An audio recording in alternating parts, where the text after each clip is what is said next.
राम ध्येयं सदा परिभवग्नमभीष्टदोहम् तीर्थास्पदं शिवविरिञ्चिनुतं शरण्यं धृत्यार्तिहं प्रणतपालभवाब्धिपोतं वन्दे महापुरुषते चरणारविन्दम्।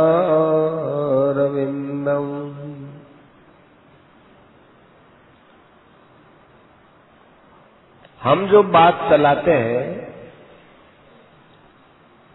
उसमें भी लोगों के मन में कुछ बात और ढंग से बैठी हुई है। प्राय लोगों की ये धारणा है कि हम परमार्थ की तरफ चलेंगे तो हमारा व्यवहार बिगड़ जाएगा और व्यवहारी व्यवहार की तरफ देखेंगे तो परमार्थ का काम नहीं होगा। इसलिए व्यवहार करते हुए परमार्थ पर हमारा काम बने, ऐसी कोई बात बताओ। तो हम क्या बताएं? गीता जी बोलती है, सर्व कर्माण्यपि सदा कुर्वाण है। सब काम करो, शास्त्र के निर्देश के अनुसार जो काम करने की आज्ञा है वो सब काम करो, लेकिन आश्रय मेरा रखो। मेरा आश्रय रखते हुए काम करोगे तो मेरी कृपा मिलेगी और मेरी कृपा से बेड़ा पार है। शाश्वतम पदमव्ययम। अपने चित्त से सब कर्मों को तुम मेरे अर्पण कर दो और फिर निष्काम भाव का आश्रय लेते हुए मेरा चिंतन करते रहो। मेरा चिंतन करता हुआ अर्थात चित्त को मुझ में लगाता हुआ सब विपत्तियों को पार कर देता है, क्योंकि उसमें मेरी कृपा रहती है। और यदि तुमने अर्जुन अपने अहंकार का आश्रय लेकर त्याग कर लिया और मेरी बात नहीं सुनी तो तुम्हारा विनाश हो जाएगा, अर्थात तुम्हारा परमार्थ भ्रष्ट हो जाएगा। आप लोग समझ गए होंगे भगवान के ये कहने का मतलब क्या है। एकांत में जाकर बैठो, भगवान का ध्यान करो। आप कहोगे भगवान का ध्यान नहीं होता, मन चंचल है।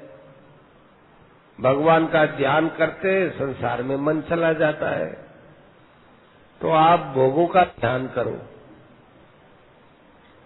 कि इन भोगों में हमको कहाँ सुख मिलता है। कहीं सुख नहीं मिलता। इन भोगों की नश्वरता का ध्यान करो। इन भोगों से जो दुख मिलता है उस दुख का ध्यान करो। मन यदि सुख की तरफ जाता हो तो बार बार उसको बच्चे के समान डरा धमकाकर दुख ही दुख दिखाओ। अपने आप ये मन दुख देखने लगेगा तो भगवान में आपका मन लग जाएगा। जो आदमी फल भोगों को त्याग करके मन को वश में करके भगवान के ध्यान में लगता है और उसका जो कल्याण होता है वही कल्याण भगवान के शरण होकर सब कर्म करने से हो जाता है। तो भगवान के शरण होकर अपने कर्तव्य का पालन करना ये सुगम काम है। भगवान ने अर्जुन से कहा कि तू सारी क्रिया मेरे अर्पण कर दे, मेरी शरण में आ जा।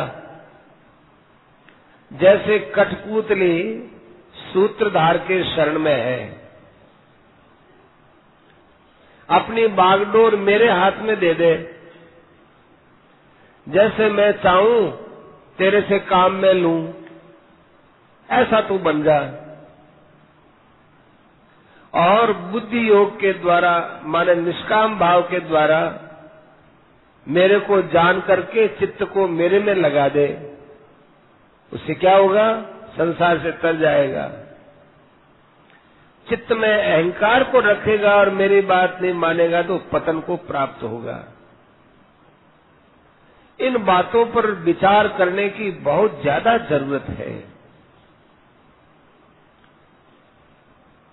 हमने आपसे पहले भी कहा था, मान बढ़ाई से लज्जा होनी चाहिए, दुख होना चाहिए। ऐसा करते करते आगे जाकर आपकी अपने आप मान बढ़ाई से अरुचि हो जाएगी। मान बढ़ाई में थे तो राजी हो,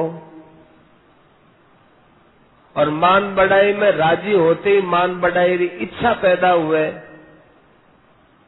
फिर मान बढ़ाई रे त्याग री बात थाने गले ही नहीं उतरे। मान बढ़ाई के त्याग से आपका देहाभिमान भी नष्ट हो जाएगा। देहाभिमान होने पर भी आप तो मान बढ़ाई के त्याग के पीछे ही पड़ जाओ। यदि इसमें आपको हानि लगती है तो फिर आप त्याग क्यों नहीं करते हो?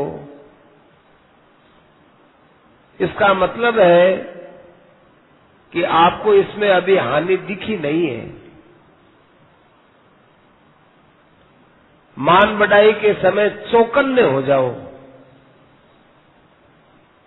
जैसे कोई बिजली का खंभा है और वहां कोई कह दे कि इस तार में करंट आएगा, दूर रहना, तो हम जान जान करके दूर चाहते हैं कि भाई कहीं पास में जाएंगे करंट लग जाएगा। कितना डर लगता है, उससे दुगना डर मान बढ़ाई से लगना चाहिए। सत्संग में आने वाले भाई बहनों का बड़ा आदर करना चाहिए, प्रेम करना चाहिए। ये आदर व्यक्ति का नहीं है, ये आदर सत्संग का है। आपके मन में ये भावना आनी चाहिए, बहुत बढ़िया बात कर रहे हैं, आपके मन में ये भावना आनी चाहिए कि ये माताएं, बहनें, भाई लोग जो सत्संग करते हैं, ये हमारी ऋषि मुनियों की परंपरा को निभाने वाले हैं। उस समय उस आदमी का स्वभाव क्या है, वो आदमी क्या करता है, वो मेरे से कड़वा बोलता है, वो मेरे से द्वेष रखता है, ऐसी दृष्टि रखता है, तो वो सनकादि ऋषियों का अपमान करता है। क्योंकि वो तो बेचारा सत्संग में आया उन ऋषियों की परंपरा पालने के लिए। आपने उसमें दोष देखा। आपके अंदर इतनी प्रसन्नता होनी चाहिए जैसे भगवान ही आए। कभी कभी आपको झाड़ आवे, झाड़ माने क्रोध, अपने में झाड़ आवे, फिर अपना भी कह दिया क्रोध आवे, तो बहुत सावधान रहो, संभाल के रखो। क्रोध के साथ ही साथ आपके मन में ये विचार उठना चाहे कि ये क्रोध बहुत पतन करने वाली चीज है। जैसे घर में आग लगे तो सब काम छोड़ करके आदमी पानी लेर भी आग ने बुझावे। बीते हम आपनो बेरी भी बट खड़ो हुए तो भी बीरो हाथ पकड़ दूर करे नहीं, पहले आग बुझाओ। प्रेमी हुए तो बिने भी दूर करे, सबसे पहले आग बुझाने रो काम है। इसी प्रकार अपने मन में झाड़ उठे तो सब काम छोड़ पहले भी क्रोध न बुझाओ, झाड़ न बुझाओ। झाड़ किया बुझे, सावधान रखो अपनी जबान सु कदे हल्की बात नहीं निकले। आपकी जबान सु दूसरा रे चित्त में क्षोभ पैदा नहीं हुए, अपनी क्रोधरी आवाज सु क्रोधरी बाणी सु दूसरा रे मन में और क्रोध पैदा हुई, दबा लो बैठे। जैसे आग की चिंगारी थोड़ी आगे बढ़ती बढ़ती सबने जला देवे, ऐसे क्रोध की अग्नि से बहुत पतन हुए। अपने मन के प्रतिकूल कोई चीज हुए तो आनंद मनाओ। अपने मन के प्रतिकूल कोई आज्ञा देवे तो बहुत खुशी खुशी से चालो। मैं थाने बहुत दामी बात बताई है। मैं आपके साथ कोई मजाक नहीं कर रहा, कि स्वभाव में नहीं है। माता है, पिता है, गुरु है, सास है, ए आपसु बड़ा है, यारी आज्ञा आपने मन के प्रतिकूल हुए तो खूब राजी राजी काम करना चाहिए, क्योंकि इसो आपनो सुधार है। भगवान पर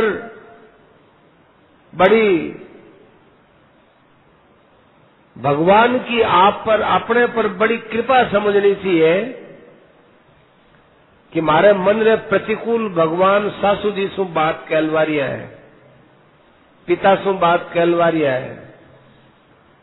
मन के प्रतिकूल होने पर बिना विचारे आज्ञा को पालन करनो, अनुकूल बात रहे तो मेरे पर थोड़ो विचार करनो, क्योंकि आपने मन के प्रतिकूल जो आज्ञा है बड़ा की भगवान की आज्ञा समझनी, खुशी खुशी पालनो चाहिए।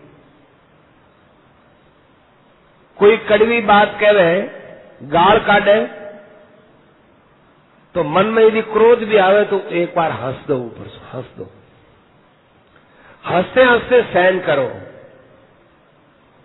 और अपने मन से भगवान ने प्रार्थना करो, हे भगवान इन्हें सद्बुद्धि देओ, साथ में मने भी सद्बुद्धि देओ। आपने गाल काटे, आपनो अपमान करे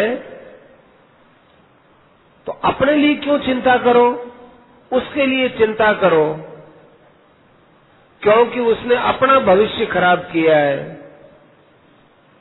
जैसे खोड़ो आदमी चालतो चालतो गिरे तो वो गिरे ये लिए बिन और धक्को दो, ऐसी मानवता थोड़ा ही है। ऐसे ही वो तो बेचारो आगे ही थारो अपमान करके खाड़ा में पड़े है, बिन और धक्को क्यों दो। कोई चिंता मत करो। कोई कहवे कि माने बुरी बुरी बात कहवे, गाली काटे कि तेरो सत्यानाश हुए, ऐसो कहवे जना के करा, तो बड़े प्रेम से सहन करो, खुश हो जाओ। थाने में लिख देवा कि थारे बुखार भी कोनी चढ़े, सत्यानाश की तो बात ही दूसरी है। हुए कहो तो थाने लिख दे देवा। एक बात ध्यान राखनी, सती साप देवे नहीं, कुछ सतीरो लागे नहीं। निर्भय रहो। द्रौपदी साप देती तो कौरवारो कदी नाश हो जातो, पर द्रौपदी सती व साप नहीं दी और कुछ सतीरो लागे नहीं। अपने मन में किसी प्रकार की उत्तेजना नहीं आनी देनी चाहिए। कोई आदमी हमारे मन में उत्तेजना पैदा कराता है तो उसमें उस आदमी की कृपा समझो कि देखो ये गाड़ी निकाल करके हमारे मन में क्रोध पैदा करवा कर हमारी परीक्षा लेता है, ये भगवान की कृपा हो गई, इस आदमी की कृपा हो गई। एक वैश्य भाई था, सब जानते थे उसको कभी उत्तेजना नहीं आती, क्रोध नहीं आता। कोई कितनी प्रतिकूल बात कह दे, गुस्सा आता ही नहीं था। एक बार उसके पड़ोसी ने सोचा कि कुछ भी हो, इसको गुस्सा दिलवाना ही है, कुछ भी हो जाए। तो उस पड़ोसी ने एक दिन उस वेश्य भाई को अपने पास अपने घर बुलाया और कहा कि देखो, तुमको पता है मेरा तो परिवार में कोई भाई नहीं, कोई बंधु नहीं, और है वो भी मेरे से नाराज रहते हैं। मुझे ससुराल जाना है, मेरे पास सामान बहुत है, ये एक मेरा मटका है, इस मटके को लेकर के तुम मेरे साथ चलो तो बहुत ठीक हो जाएगा, मेरी मदद हो जाएगी और तुम्हारा एहसान मानूंगा। उस वेश्य भाई ने कहा, अरे इसमें कौन सी एहसान की बात है, हम चलने के लिए तैयार हैं। उसने वो मटका ले लिया। उस मटके में बहुत गंदी गंदी चीजें थी, कादा कीचड़ टट्टी पेशाब भरा हुआ वो मैला मटके में ऊपर से बंद कर दिया और क्या, इसको सिर पर रखो और चलो। तो उस वेश्य भाई ने सिर पर रख लिया, चला। घर से चल करके जब वो बाजार में बीचों बीच आया, तब उसको कहा कि तुम थोड़ा आगे चलो, मैं तुम्हारे पीछे पीछे चलता हूं। ठीक है, वो आगे आगे चला। उसके हाथ में एक लट्ठी थी, उसने पीछे से मटके के ऊपर जोर से लटकी मारी तो मटका फूट गया और सब गंदगी टट्टी पेशाब और वो कादा कीचड़ सब उसके शरीर पर और बिखर गया वो बड़े बाजार में। और वो पड़ोसी जोर जोर से हंसने लगा, उसके मुंह के सामने इशारा करके हंसने लगा, तो वो भी हंसने लगा। जब वो हंसने लगा तब उस पड़ोसी ने कहा कि भाई, मैं तो तेरी ये बदतर तेरी खराब हालत देख करके हंस रहा हूं, तू कैसे हंसता है? वो बोला, मैं भगवान की कृपा देखकर हंसता हूं।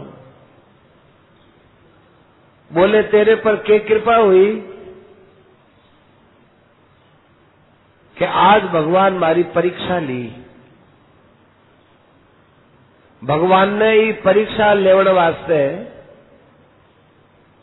लेने के ताई, मैं वास्ते बोल दी, लेने के ताई थारो समय खराब करायो, थारो स्वभाव खराब करायो, थारो मटको खराब करायो, थारो समय खराब करायो और मारी परीक्षा ली कि कठे इरे मन में जरा सी कच्चाई नहीं रह जावे। मारी कच्चाई दूर करने वास्ते भगवान परीक्षा ली, इस वास्ते मन भगवान की कृपा देखकर खूब हंसी आई। मारी हंसी रुक नहीं रही है, कितनी कृपा है।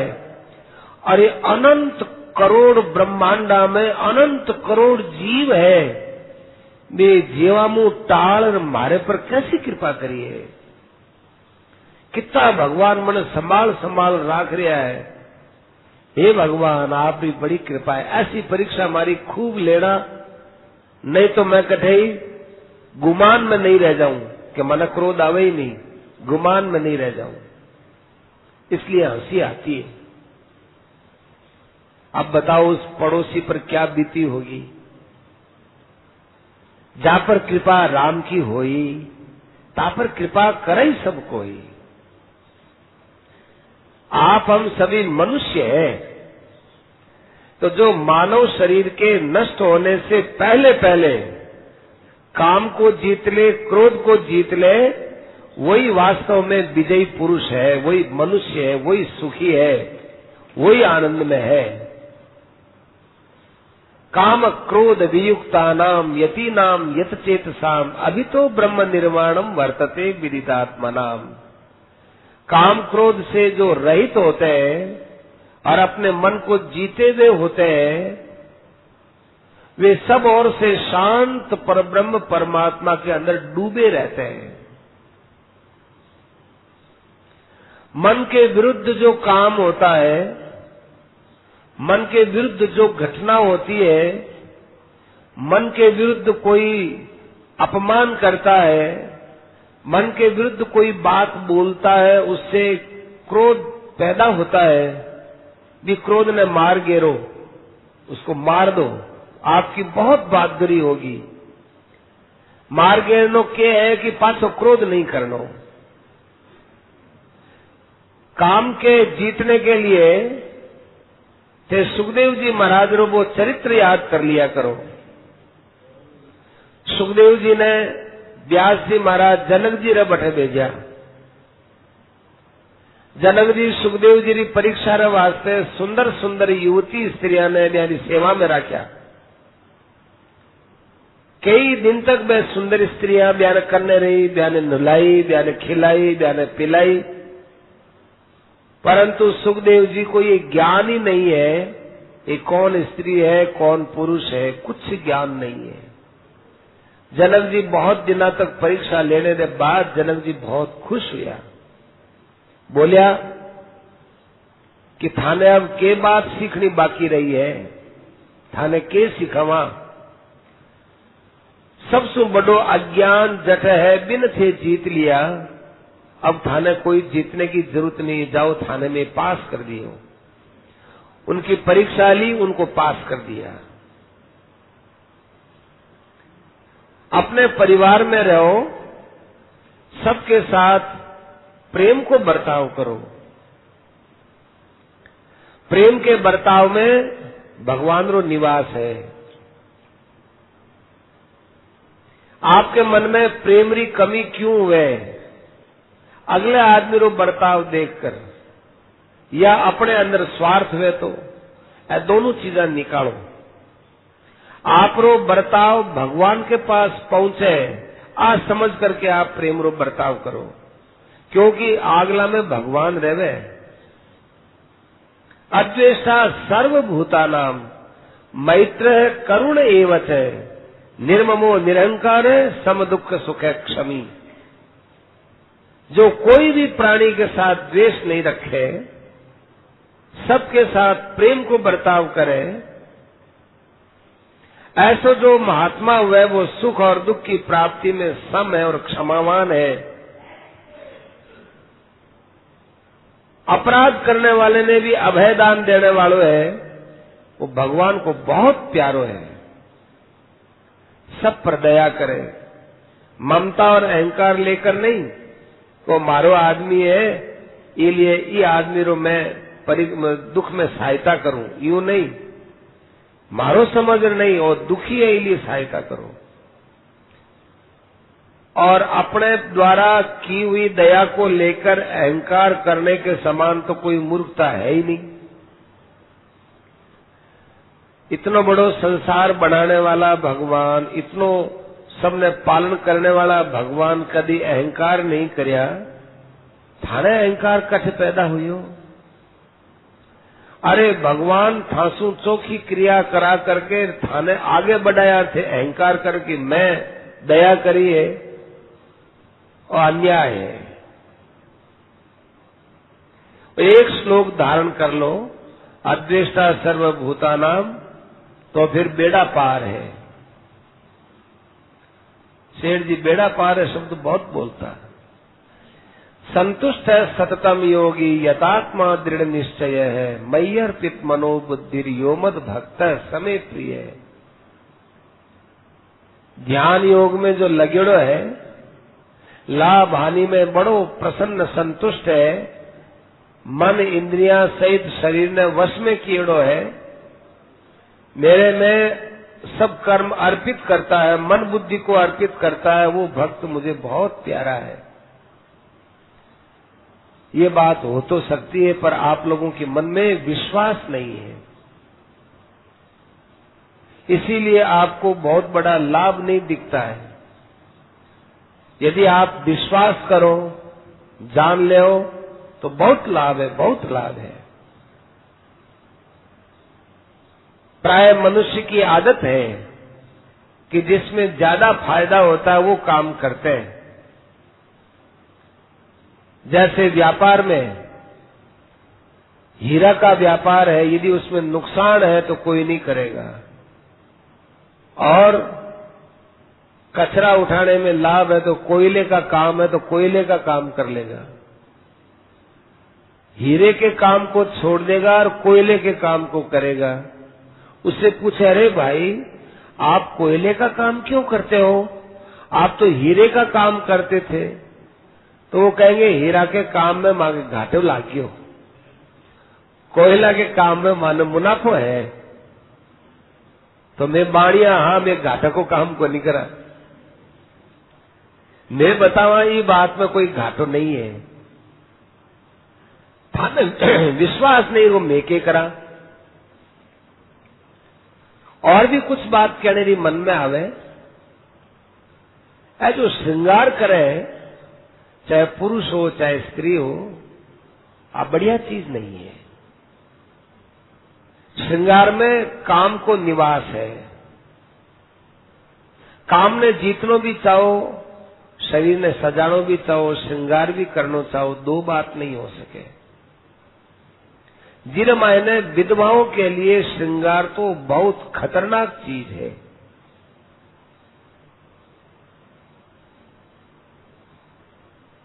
जो पुरुष ज्यादा श्रृंगार करता है उसकी तरफ स्त्रियों की दृष्टि जाती है, और स्त्री यदि खूब श्रृंगार करती है तो उसकी तरफ पुरुषों की दृष्टि जाती है। ये यहीं से नरक का दरवाजा खुलता है, क्योंकि काम है, क्रोध है तथा लोभ है, तस्माद एतत्त्रयम् त्यजेत। त्रिविधम नरकस्येदम। नरक के 3 दरवाजे हैं, काम, क्रोध और लोभ। पुरुष यदि यह समझ करके श्रृंगार करता है कि स्त्रियां मेरी ओर आकृष्ट होंगी, तो उसने अपने नरक का दरवाजा खोल लिया। स्त्री यदि ऐसा समझ करके कि पुरुष मेरी ओर आकृष्ट होंगे, अपने श्रृंगार करो, उसने नरक का दरवाजा खोल लिया। प्रश्न किया कि स्त्रियों में श्रृंगार की स्वाभाविक प्रवृत्ति होती है, तो उसको कम करने के लिए पति क्या कहे उसको। तो उत्तर दिया कि स्वयं भगवान की भक्ति में लगे और अपने स्त्री को भगवान की भक्ति की तरफ लगाए। लोग दूसरों को तो बोल देते हैं, हाँ तुम भक्ति करो, तुम भक्ति करो, खुद लगते नहीं है। पुरुष को खुद भक्ति में लगना चाहिए और फिर अपनी पत्नी से कहना चाहिए तुमको भी भक्ति करनी चाहिए। सदा ध्यान रखो कि हमारे वचनों से किसी को तकलीफ न हो और दूसरों के वचनों से हम कभी उद्विग्न नहीं होंगे। देखो ये बात हमारे कहने में आई है, आपके सुनने में आई है। कहने सुनने में तो कोई बात नहीं है, पर आचरण में आनी चाहिए। आचरण में जब तक ये बातें नहीं आए तब तक क्या फायदा हुआ। नहीं आ रही है तो भगवान से रो करके कहो, हे भगवान अभी आचरण में नहीं आ रही, क्या करें। भक्त कहलवाने की चेष्टा मत करो, भक्ति करो, किसी को बताओ मत। ये नहीं कि लोग हमको अच्छा मानेंगे। सत्संग में इसलिए जावे कि आपस में लोग कहेंगे अरे ये आदमी तो बड़ा अच्छा है, ये स्वर्गाश्रम जाता है, सत्संग करता है, लोग हमको अच्छा कहेंगे। इस दृष्टि से सत्संग में नहीं जाना चाहिए, बल्कि अच्छा बनने के लिए सत्संग में जाना चाहिए। भक्त कहलवाने की चेष्टा मत करो, भक्त बनने की चेष्टा करो। तिलक लगाओगे तो सबको दिखाओगे, ऐसा तिलक मत लगाओ कि जो सबको दिखे। माला भी है, ऊपर कपड़े के ऊपर माला रखी है, माला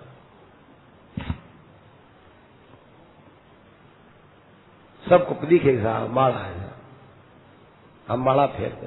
ये छिपा के रखनी चाहिए। तिलक दिखाने के लिए नहीं होता, माला दिखाने के लिए नहीं होती। दिखाने का दिखावटी जो भी काम है वो सब दंभ है। ये दंभ से बचो। यदि आपको साधन भजन में आगे बढ़ना है तो आप अपने साधन भजन को केवल आप जानो के भगवान जाने, और किसी को भी कहने की जरूरत नहीं है।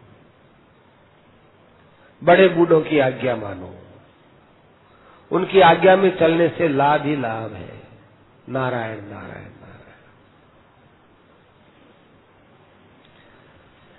रामाय रामभद्राय रामचंद्राय वेदसे, रघुनाथाय नाथाय सीतायाः पतये नमः।